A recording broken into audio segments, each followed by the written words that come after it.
Thank you for tuning in to the Life of KG podcast. We are all about helping you guys in the beauty industry. Whether you're starting out in this industry or been in the business for years, we want to motivate you, educate you, and support you to grow. Enjoy the show.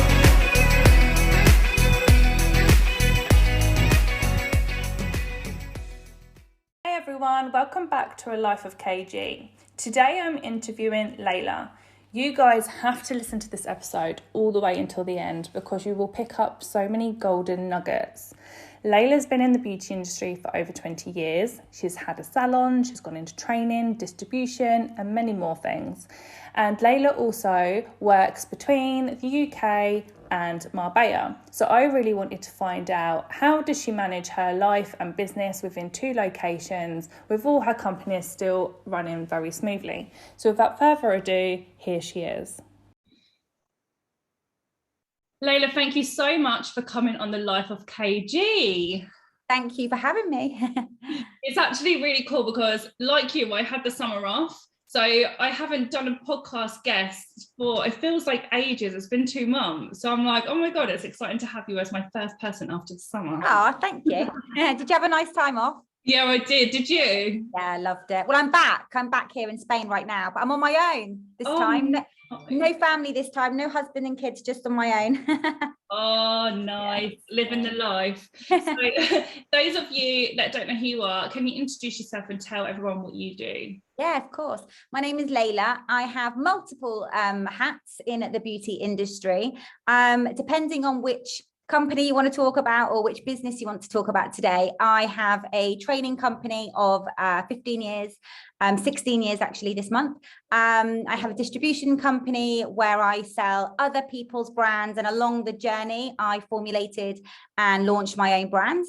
I also have a mentoring business which really helps beauty professionals learn the business side of running a salon, not so much the technical side. That's what I've got the creative beauty group for. So yeah, lots of hats and lots of things. Lots and lots. I'm quite similar to that, as lots of hats in the beauty industry. Do you find that people get super confused with what you do because there's so much going on?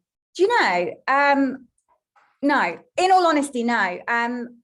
I'm the one that can get confused. Like sometimes I can be talking something and go, actually, no, wrong audience, wrong people, wrong product we're talking about. So, but I can see how that can happen when they're all in the beauty space. So, and there's definitely a crossover, isn't there? Yeah, definitely. I mean, we're all kind of branded KG. So it will be KG Salon, KG Professional, KG Business Mentoring. So sometimes it can get a little bit confusing if you don't know what it is we exactly do. And all branded the same company, or are they completely separate identities? All completely separate identities, different companies, different trademarks, different staff, different teams. And I had to do it that way, which is probably why my answer was no. My answer probably could have been yes if it was all under one umbrella. Obviously that was set up for multiple reasons. I mean, tax reasons for a start, financial reasons for a start, but also just so, I mean, marketing as a massive example, which is, I understand, a huge pain point for our industry. If I had the same ladies working on, say, Lipnv as, say, Beauty Boss, they probably would blur lines. They would get a few things confused, which is why they're all different people, all different staff on different payrolls, so that their message is clear. So, but yeah, no, so they're all separate. Wonderful. So you've been in the industry for a bloody long time and you know a lot, but where did your journey start in the industry? Honestly, I went to college and I did a business course, and I don't actually think it's part of any part of my journey, even though when you hear, oh, she did a business course, that's why she's so businessy. Actually, no, I really believe a lot of this stuff we learn on the job. But I did a business course, like a 1-year course, because I was young, straight out of school, and I didn't know what I wanted to do. And I got placed in a solicitors, actually. And at that time, I thought, oh, maybe a legal executive, because, you know, they always look cute and dressed very nicely, and, you know, they help people with problems. And so I had my placement in a solicitor's office, and I was bored to death. And I think from that point, I knew that wasn't my journey. I knew that was not my place to be. I needed to talk to people, and there was nobody to talk to. other than a bunch of folders and files that needed putting away, paper, you know. So I think from that point, I then realized I need to be where people are. I need to be there to help people, but have that face-to-face nurturing type of relationship. So then I went back to college and I did my level 2. I didn't do level 3. I decided to not go down the level 3 route, and I just started my beauty journey by doing an MVQ in level 2. Wow. Yeah. You then when was the journey to start then your own salon? Because you had your own salon at one point, didn't you? Oh yeah. So it was really quick. I was qualified. So within 4 months of being qualified, I opened my first business, which was Layla's unisex beauty salon, which I had for just under 10 years, but I sold it. And it's still to this day a really successful, lovely salon, which I love driving past and being like, oh, look at that salon. You know, they do so well. But yeah, it was a short 4 months. And I just thought, what is there to lose? It can work or it won't work. It's not going to be the end of the world if it doesn't. So I just jumped all in. But I'll be honest, it was a very busy road. So this road or this area was well known. It was renowned for nail salons at the time. Back then, it was all pink and white. If you remember, Katie, it was all freehand pink and white. None of this gel polish business.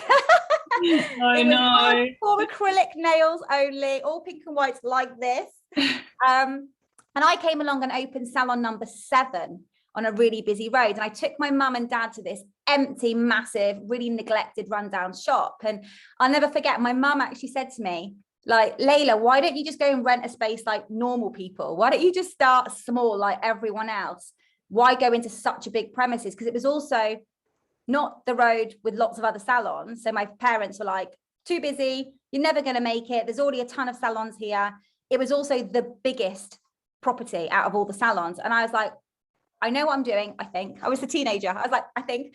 And I just went all in, and it was a very, very good decision because it worked, and it's still working now for somebody else. That's amazing that you can go past and be like, it's still open, it's still running, it's still successful. Yeah, it's lovely. It is lovely.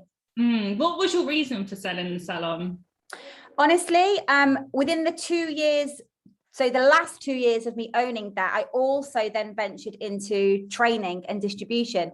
The distribution part actually happened by accident. I didn't look for distribution to start with, but I was a CND salon. And anybody who's watching this now, who's a seasoned nail tech, will know that way back then, every salon was a CND salon. And so everybody was using the same products. And out of the blue, our suppliers had just disappeared. And what had actually happened was CND had gone into liquidation. They had bust, basically, which I know they've gone on to do another 6 or 7 times since. But I was just this little salon owner, wanted to know why I couldn't get my products. And then one day I went to the wholesalers and there was literally nothing on the shelf. And, you know, that kind of tells you a story, something's going on. Next thing, they had literally disappeared. So I started emailing a company in America and going, little old Layla, go, where are my products? I need my products to run my business.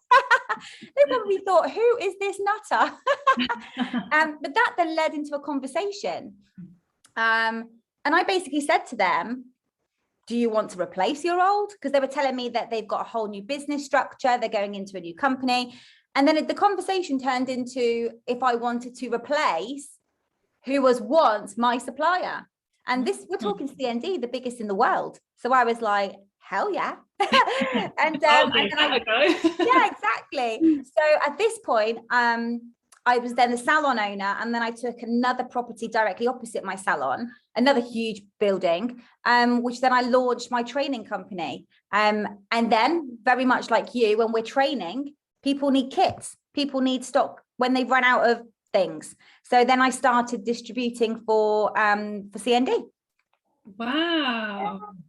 But it was hard. I mean, I'll be honest, during that transition, and anybody who watches this who's in the salon environment now will know that our clients get really attached to us. So they're not so keen to see you flourish and see you go because it's inconvenient for them. And what was happening was I was starting to spend way more of my time over here in my training academy and distribution center, because I had a shop at the front and I had it was a purpose-built school really. and I was spending less time over here in Layla's salon, because I got very quick, very early in employing people. So when they started seeing them being put into other people's columns, they don't like that, because they've got habits. We formed relationships and deep relationships. So that little transition was a little bit challenging. Yeah. Interesting. So we'll go back to the product side in a little minute. Yeah. But what was, as a salon owner, because loads of our listeners are salon owners, what was the biggest lesson that you learned, or lessons that you learned from being a salon owner in that time? Do you know what? I think a lot of people are nowadays a lot more wiser to this, but I'd have to say, when I was a salon owner, and I think the mentality of salon owners back then was to offer everything. So one minute we would be doing our normal nail services or our waxing services and our facials, and that's fine. But the next minute I'd have a bridal party in. The next day I'd have a children's princess party in. And I think what happens is we are there going, yes, we can do that, because painting nails on a 10-year-old's hands with their mum sat there for a little princess party is no different to painting someone's hands who's 40 years old with still painting nails.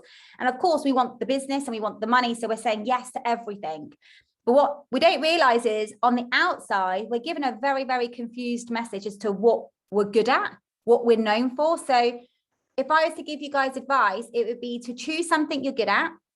Definitely look at something that's the most profitable, and make that your area of expertise. And that it's easier for you guys to then position yourselves as that go-to expert for microneedling or microblading now, or lip fillers. Don't try and do it all, because you can do it all.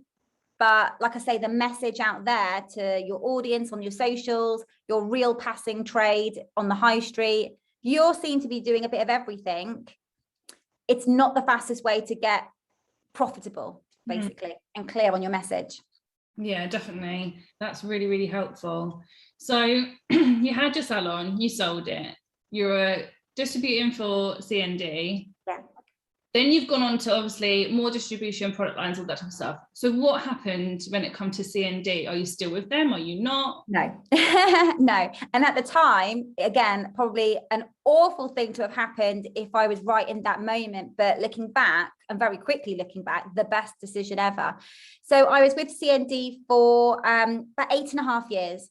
And CND, for you guys that know, will know that they're a nail brand. So they are the second now. They're not actually the first. They're now the second biggest nail brand on the globe. And so I was selling nail products and nail care, and I was training and teaching nail courses from beginners to seasoned to master level. But because I also had a shop, I could see that there was opportunity to sell another product that's not nail related to the same customer. So basically I could double my revenue per head at least. And so I did a little bit of research. I got on the shop floor. I was talking to my customers, and around about this time was when the spray tan market launched in the UK. It was a big boom into the UK market. Everyone was fake tanning, and Saint-Tropez was the name everywhere at that time. They really, really, owned it, if you like. But I could see that there was a synergy between a nail tech and a tan tech, and especially knowing that 65% of the UK were mobile. So when I know that most of people in the nail business are mobile and most tanning professionals are mobile, it made sense for me to get to work, and launch a product where I can sell to the nail tech something else that wasn't going to conflict any contract with CND, and I was going to make more money selling to the same customer. But they got upset about that. And that's when it got really sour, because my focus, understandably, was going towards my own brand, because I wasn't, not to say that I stopped caring for CND. In fact, you couldn't if you tried, because it was just so popular. We had just launched shellac. It was the world's first invention of, gel polish. So we were riding a huge wave. So I couldn't even try and neglect the brand if I tried. But they didn't like the fact that I wasn't solely loyal to their brand. And that's just the CND way, where I'm definitely a person where I believe we're all here to make life what it is. There's enough money out there, and there's enough success out there in abundance actually for everybody. And I truly believed I could step up and do both, which I did. But like I say, it got a little bit awkward. We would start having our meetings and I could tell that they were dying to ask me what I've been up to, where's this brand come from, which was called Exposed, by the way, Exposed Spray Tan. And it became the elephant in the room until I had my meeting with them, which we would do once a year, every December, the end of every year, either in London or Leeds. We would all get together, all the major distributors, and we would talk about what sold, what didn't sell, what worked, what didn't work. And it was that meeting where I was asked to stay behind, and I knew why. And actually, I thought it was going to be along the lines of, you know, your focus is elsewhere. That wasn't really part of the contract or the decision making when we gave you the contract for the southwest of England, because I had the contract to serve and supply the whole southwest, so not just a little area. But it wasn't that. They actually offered to buy it off me. They actually said they had tried the product without me knowing. They loved the product. They see the synergy that I saw with, you know, nail tech and tanning tech is the same customer. And they offered me a very nice sum to buy it off me. And I said no. 4 months later, I had a terminated contract on my door. Wow. That was it. You know, yeah. So with that nice sum of money they offered you and then seeing life now, are you glad you didn't take it? Oh, yeah. Really? Oh, yeah. Oh, definitely. I mean, they really wanted it because they came back and doubled, essentially, and came back and tried to pitch it to me and sell it to me in so many ways. Like, basically said to me, you'd be stupid to not take this, because you would have that lump sum of money from selling your brand over to us with all the IP, all its trademarks, all the work you've put into it, my formula. But also you would still be selling it through your creative beauty group distribution business. And I still said no. They then came back again and said, what if we made you, we paid you the lump sum and you were selling it through your business, because it was my company. It's nothing to do with them. And then they would pay me a consultancy fee to build the education team, teach all the educators how to teach spray tanning the exposed way, you know, keep writing the manuals and own that. So I had some kind of ownership, and I still said no. And then 4 months later, I got my terminated contract. So when you got your terminated contract, obviously you sold the salon, you've gone into distribution. They're obviously a huge company, a massive part of your business. You have got your spray tan company, but was you thinking, crap, what am I going to do? Oh yeah. I mean, at this point I had, at this point I had huge premises. I've employed, you know, I've got a customer care department over here. I've got my shop staff over here. I've got my warehouse staff over here. I mean, I was like, oh my God, I'm going down. And I'm, you know, everyone's going to lose their job. I've obviously got shellac and all the other amazing C&D products on my shelf, but basically they were never going to send me another order. So once that was gone, it was gone. So I was like, oh my God, I'm on borrowed time. And then what then happened was all the aggressive emails from C&D corporate in California demanding that they buy my stock back off me. What they essentially wanted to do was bury me. They wanted me to, they were giving me cease and desists. They were insisting that I sell back the product that I bought from them. And which I refused. I got myself a lawyer. You know, I play hardball as much as the next person. So there was all of that nasty stuff going on, which can happen when you deal with very, very, very, very big corporate companies. But alongside of that, I was obviously looking where else I could buy C&D from to keep me going, which I did. Then I started just talking to other companies, such as Nail Harmony, Gelish, and other big brands at that time. And it was around about the show season, funnily enough. One of the beauty shows was coming up. I think it was XL. Yeah, it was XL London. And I was walking the floor and I had my stands because I'd already booked and I wasn't going to stop showing up for my customers. It's my business, my customers, my future. So I still show up to the show and all the rest of it. And then I had a conversation with somebody who was also there, just so happened to be there from America to look for a new UK distributor. It was a brand new brand. No one had ever heard of it.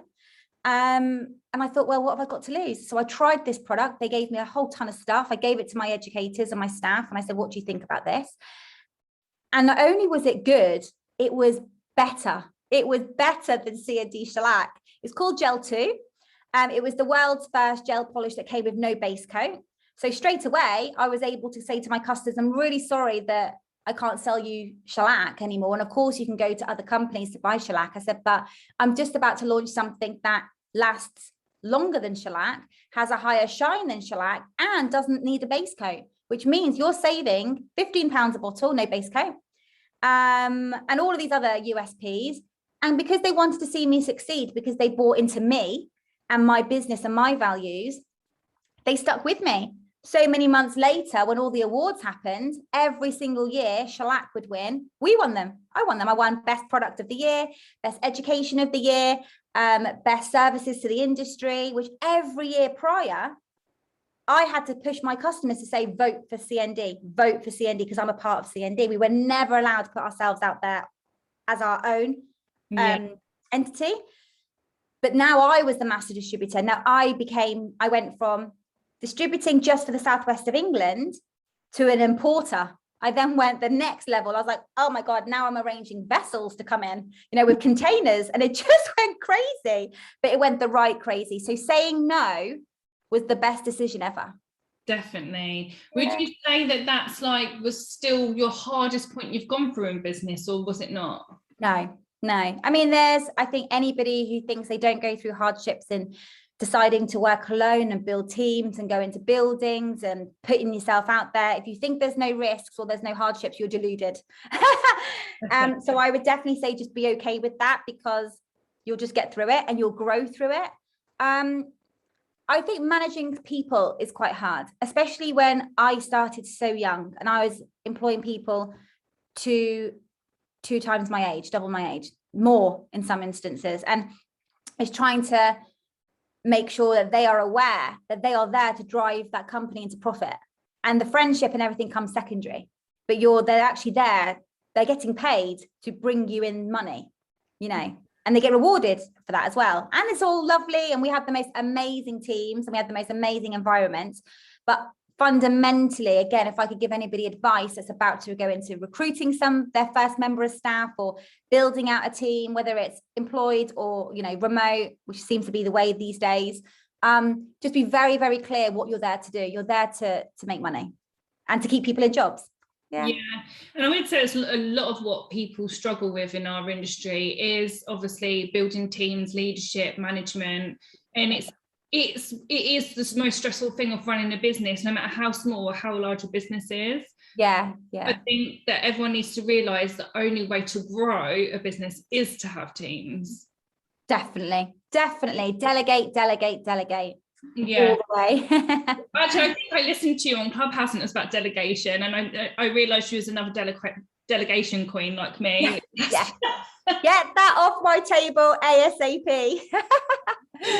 I used to hate delegation. I used to have control on everything, and literally the last 7 years or so I've been like, no, that person does that person does this.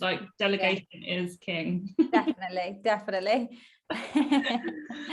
So obviously you are a successful business lady. You have your fingers in many pies. What is your day-to-day and what is your secret to how you manage it all? My day-to-day really goes back to those teams, really making sure that they know what they're doing so that they can execute it efficiently and fast. I don't want a job to take weeks and weeks if it can take days, and I don't want a job to take days and days if it can take an hour. So I think it really stems from being really clear with your team. Training is really, really important when you're onboarding anybody new. They only know what they know until you tell them, so otherwise you're left picking up the pieces. You're jumping in and going, now we've got to do it twice, which is a false economy, or you've got to do it yourself. Again, you're kind of stepping backwards as opposed to delegating and moving forwards.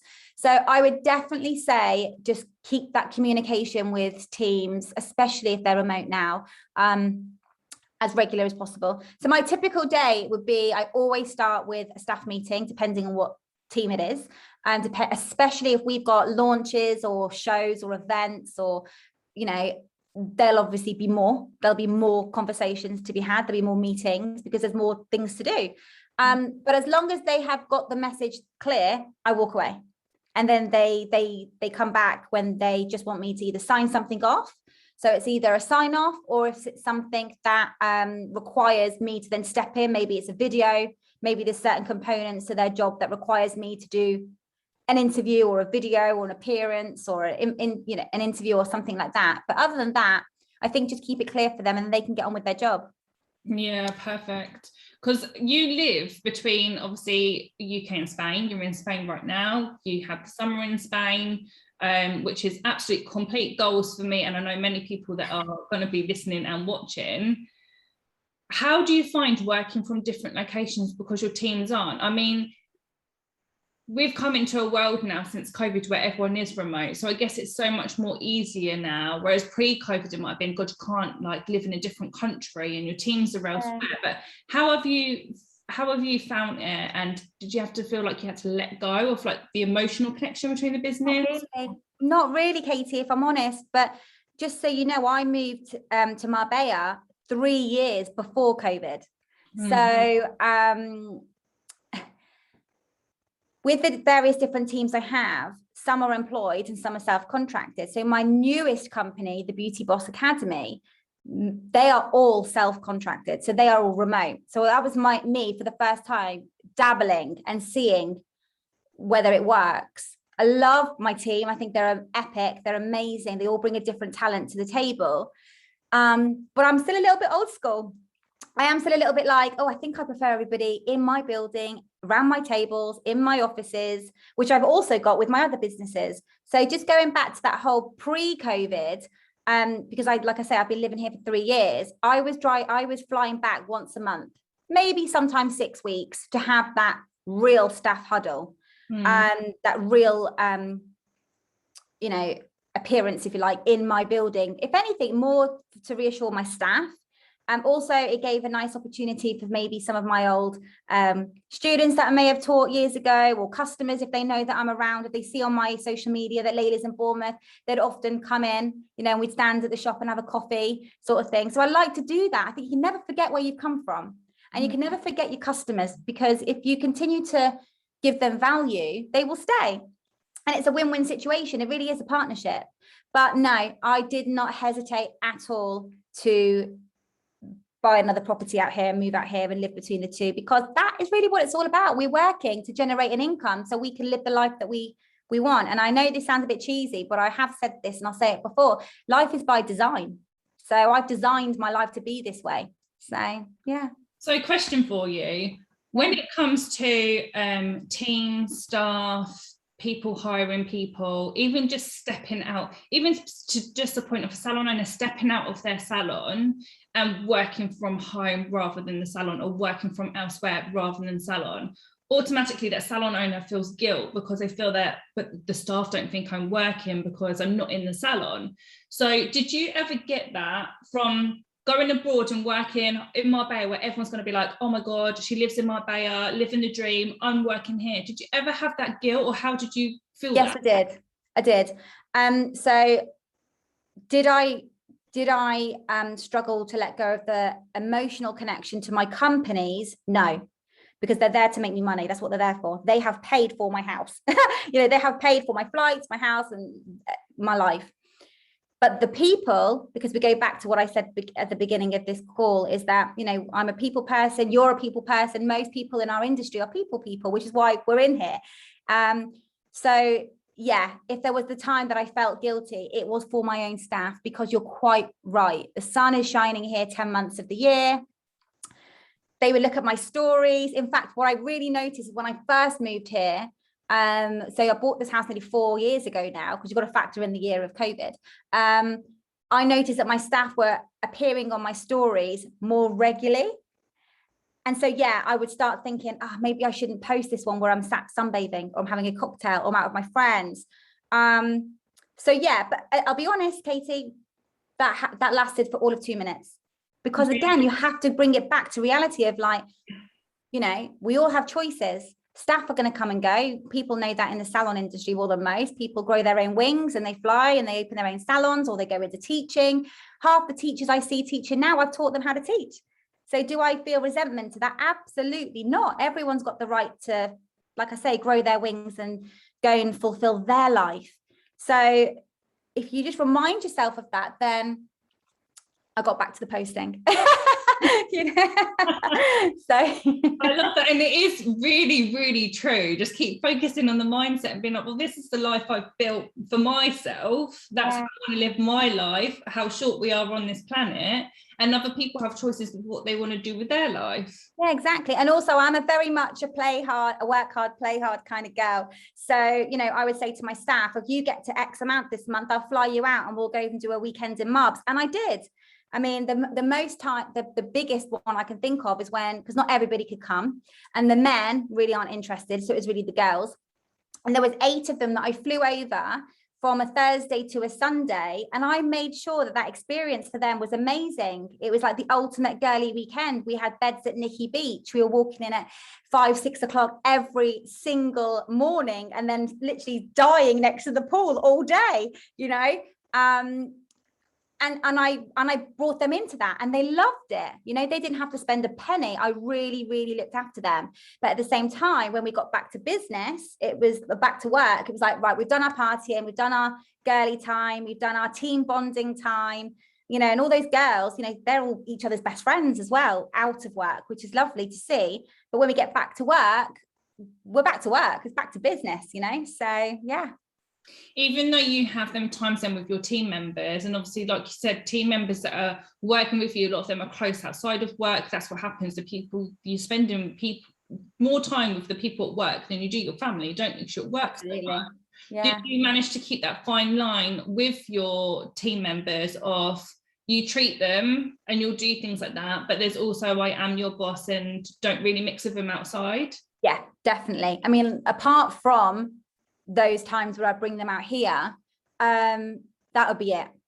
That would be it. And it was, you know, the company was paying for those expenses. That didn't come out of my personal pocket. It was a company expense. It was all put towards team bonding, staff meetings. I mean, we had one staff meeting, but that wasn't really a staff meeting. Everybody was far too hungover. And it wasn't really about that, but we were trying to get a few little bits in whilst they had me, whilst we were together and whilst they were going to go back into whatever project or whatever we were doing. But yeah, it is hard when you blur the lines. I'm particularly good at not blurring the lines. So for example, I will know that we would have our WhatsApp group with our, you know, team, but I'd also be very aware that they have their own WhatsApp group without me in it. And that's not because they've told me. I think maybe one of them said something that maybe go, oh, okay. But that doesn't bother me because they're not my friends. They're my employees, you know? So yeah, again, it comes back to just being aware, understanding, being okay with it and just moving forward, you know? It's nothing personal, it's business. Yeah. Yeah, exactly. One last question for you, Layla, and then I will love and leave you. What are your top tips for business owners that want freedom? Well, delegate. Definitely delegate. We can't do it all. We can't be good at it all. I've definitely learned that as well with a brand that I wanted to launch, and there just wasn't enough of me and it didn't work, you know? So not everything works, not everything that you see. I know we've talked in this call about a lot of positives, a lot of breakthroughs and amazing parts of my career, but there's also been a ton of awful things, challenges and awful things and things that have flopped and not worked.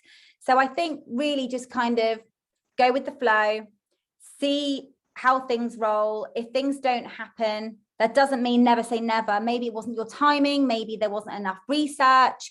Maybe there wasn't enough development within yourself. So definitely just, you know, give your ideas time, but definitely also delegate, build teams, because you can't do it all on your own. And be okay with the word no. Yeah. Grow through the no. Yeah. You don't have to say yes to everything, for sure. For sure. No. Where can people connect with you if they want to follow you on socials? Where should they go? Well, you've got Beauty Boss HQ on Instagram. Well, on Facebook and Instagram. You've got the Beauty Boss Academy as a website. You have the creative beauty group if you're looking for a training company or a distribution company. And you have Lipnv, no needle filler, if you're interested in aesthetics and you want to kind of head into that realm as well. So, but you've also got me as I am Layla Tourh on socials. I'm pretty much everywhere. Perfect. We'll put everything in the show notes, so anyone that's listening and wants to go and check Layla out, it will be easy access. But thank you so much for giving up your time today. Thanks for We're having me. in the sun right now. I know.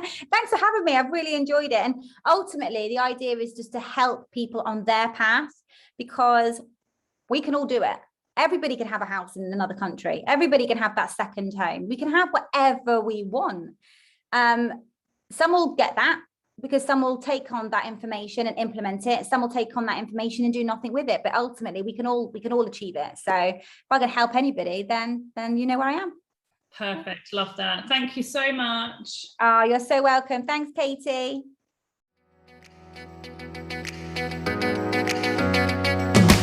If you love this episode, please share and tag us on social media at KG Salon. I always follow them. If you're a salon owner and would like to join our membership program, coffee, cake, and chat, get in touch for a space. Be around a like-minded tribe. Have 400 pounds worth of mentoring a month. And push yourself to the next level. I love being a part of such a great community. Until next time, have an amazing, successful week.